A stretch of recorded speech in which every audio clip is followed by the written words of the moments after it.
Hello, this is Trevor Emdon, International Success Coach. And if you would like to know how to become a life coach or success coach yourself, this series of videos is being made to help answer some of the top questions that people often wonder about and ask. And today I'm sticking my neck out because the question I'm going to try and answer is, what is the difference between coaching, counselling, and therapy?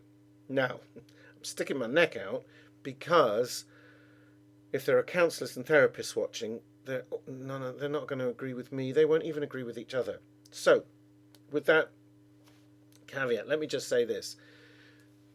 I do understand that they're all different, and I also understand that they all overlap. So the boundaries are to some extent blurred. However, let me try to put those into categories or pigeonholes as best I can. Let's start with therapy. As a therapist, a psychotherapist of whatever kind, whatever discipline, usually works with people with moderate to severe emotional problems or damage or trauma. Now, the reason I say these overlap is because you will, from time to time, get clients in as a coach who, of course, have those issues or issues of that nature in their history as well. It depends how much to the forefront those things are. So the therapist is usually trying to work with an individual, or sometimes with couples or families or groups of people, to get them back in a way that they can function, let's say function without fear and pain. That's not generally what a coach is doing. Coaches are working with people who are pretty much already functioning, although of course no one is without some kind of incident in their past. Most of us have something. It may not be traumatic, but we've suffered losses and change and all kinds of things through our lives. Very few of us don't experience that and may not even be desirable. So that's probably as close as I can get in a very short video to say what a therapist does compared to a coach. A counsellor, now there are many types of counselling. There are student counsellors and addiction counsellors and so on. But again, they're generally working with people with some kind of emotional problem. They may refer people on who are too severe to psychiatrists or psychotherapists. That sometimes happens. But often the counsellor is working with people who are very stuck, often on the bottom rung of some area of life, to help get them back into some kind of flow of society and living in a healthy way.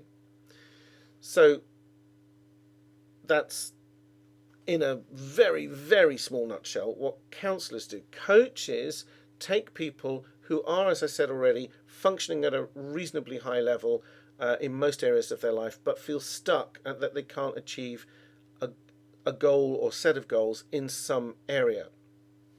And that may be business and finance, it may be to do with relationships, it may be to do with fitness and sport, of course, but generally they are otherwise functioning. Their lives are ticking along.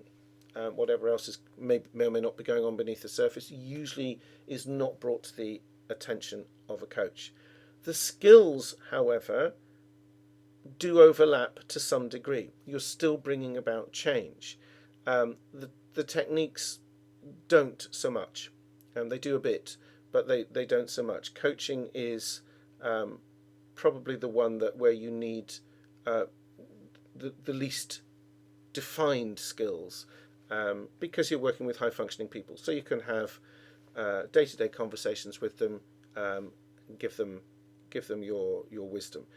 Is it advice? No, I don't give out advice as a coach or a therapist, because advice usually has the word should in it, or implies should, and I don't. That's a coaching tip there. You don't tell people what they should do.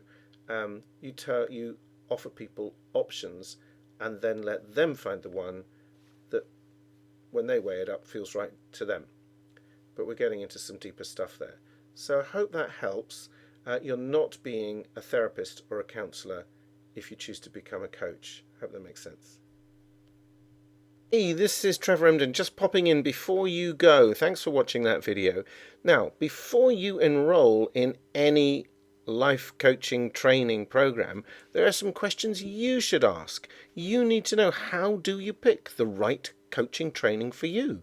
And what exactly should you consider before enrolling for a life coaching training?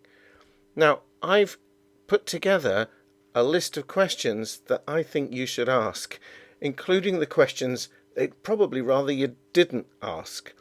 They're all on little videos just like these, and you can get them now from trevoremdon.com/coaching questions. They're free, just go grab them.